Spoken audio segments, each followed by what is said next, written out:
back again, I see. Or this might be the first one you've watched, but it's kind of weird if you're only jumping in now. Start with the playlist. Jumping back in with number 60.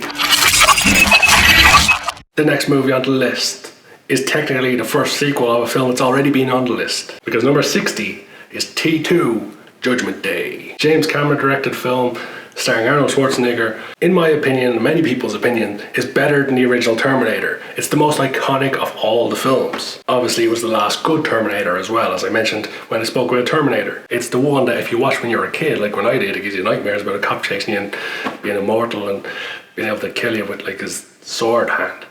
Pretty good movie. The next one on the list, I thought about including on the list, I took off the list and I put back on the list. That movie is American Beauty. Movie starring Mina Savari and Kevin Spacey, directed by Sam Mendes. The film is about a man who becomes infatuated with his daughter's best friend. It's a hell of a movie, some great visuals in there and a great twist ending. And a movie I'd highly recommend.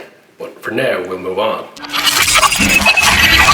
In at number 58, the first Quentin Tarantino film on the list, Reservoir Dogs. I don't think I need to say much about Reservoir Dogs and why it's on the list. Everybody who's anybody knows Reservoir Dogs is a fantastic movie.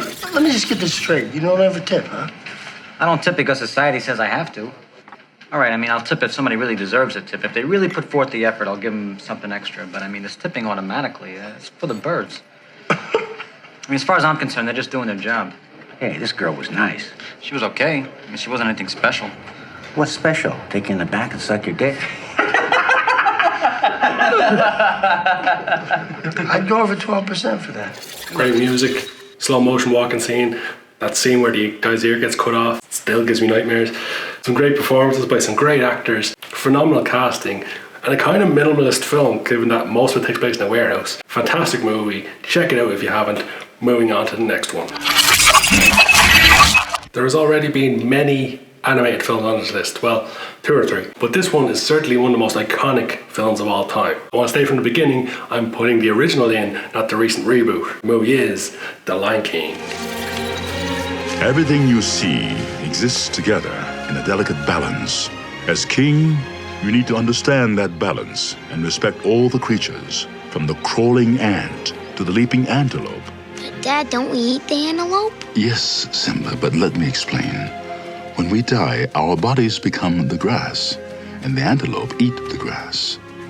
And so, we are all connected in the great circle of life. Not saying anything bad about the reboot, the live action remake was actually pretty impressive.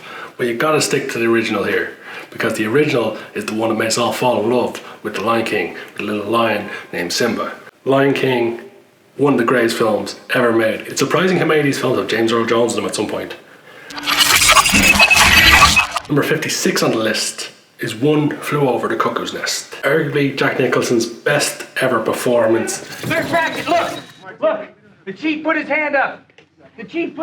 Look, he voted. Would you please turn the television set on? The chief has got his hand up right there. The chief voted. Now, will you please turn the television set on? Mr. McMurphy, the meeting was adjourned and the vote was closed. But the vote was 10-8. The chief, he's got his hand up, look. No, Mr. McMurphy. When the meeting was adjourned, the vote was 9-9. Of course, it's The Shining, but this one's right up there with that movie. The 1975 film takes place in a mental institution, and if you haven't seen it, when you do finally watch it, you might be surprised how many of the scenes you're familiar with. A lot of pop culture shows down the years have repeated scenes or taken characters like Nurse Ratched. I'm Nurse Ratched. Please come with me, won't you? And there's a lot of moments from One Flew Over the Cuckoo's Nest spread across pop culture. So you might have seen a lot of the iconic moments of this film without even realising that you've seen them. One Flew Over the Cuckoo's Nest, directed by Milos Forman, is a great movie. And amazing, that's another 5 down. With only 55 films to go. We're almost at the halfway point. Let me know what you guys think so far of the list. What you think should be on it, what you think shouldn't be on it, what you think should be upcoming, and what do you think that number 1 movie's going to be. Thank you so much for watching. If you're new, please subscribe for new content every Wednesday and Friday. And I will catch you next week for the next 5.